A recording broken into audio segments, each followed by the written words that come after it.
चंदव नामक एक भूखा सियार भोजन की तलाश में भटकता हुआ जंगल के निकट स्थित गांव में चला गया। गांव की गलियों में घूमते हुए उसे कुछ कुत्तों के देखा तो उस पर टूट पड़े। किसी तरह जान बचाकर चंदव वहां से भागा और एक मकान में घुस गया। वह मकान एक धोबी का था। मकान के एक कोने में बड़ा सा ड्रम रखा हुआ था। चंदव उसमें छुपकर बैठ गया। वह रात भर वहीं छुपा रहा। सुबह होने तक कुत्ते वहां से जा चुके थे। चंदव ड्रम से निकलकर जंगल की ओर गया। उसे बड़े जोरों की प्यास लगी थी। वह पानी पीने नदी किनारे गया तो पानी में अपनी परछाई देख चौंक गया। उसका रंग नीला हो चुका था। रात में वह जिस ड्रम में छुपकर बैठा था उसमें धोबी ने नील घोला हुआ था। उस नील का रंग चंदव के शरीर पर चढ़ गया था। पानी पीकर जब वह जंगल में पहुंचा तो दूसरे जानवर उसे देख डर गए। नीले रंग का विचित्र जानवर उन्होंने कभी नहीं देखा था। वे डर के मारे भागने लगे।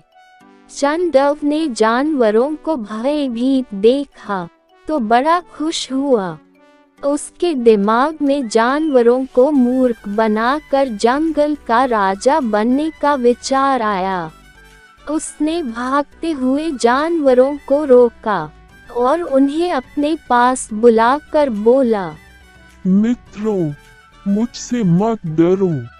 मैं ब्रह्मा जी का दूत हूँ। उन्होंने मुझे तुम लोगों की रक्षा के लिए भेजा है।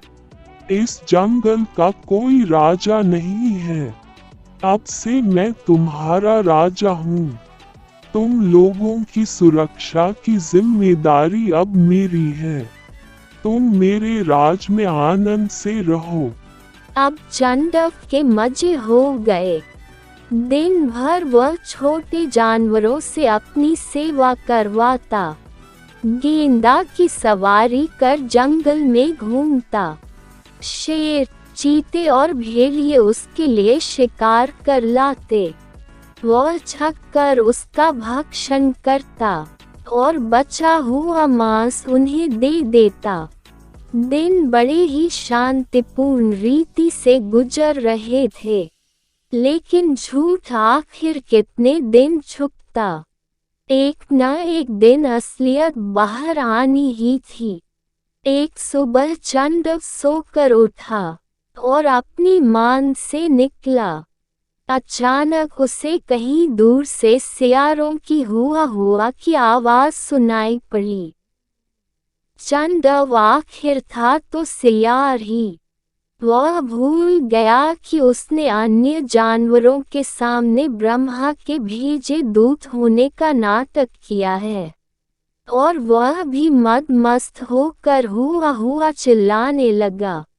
जब दूसरे जानवरों ने उसकी आवाज सुनी तो समझ गए कि वास्तव में वह एक सियार है और उन्हें मूर्ख बनाकर उनका राजा बना बैठा है।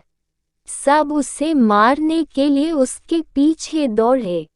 चंदव ने भागने का प्रयास किया किंतु शेर चीते के पंजों से बच ना सका और मारा गया। सीख एक, जो अपनों को ठुकरा कर परायों को अपनाता है उसका नाश हो जाता है। 2, झूठ की उम्र लंबी नहीं होती। जब वह खुलता है तो उसका दुष्परिणाम भुगतना पड़ता है।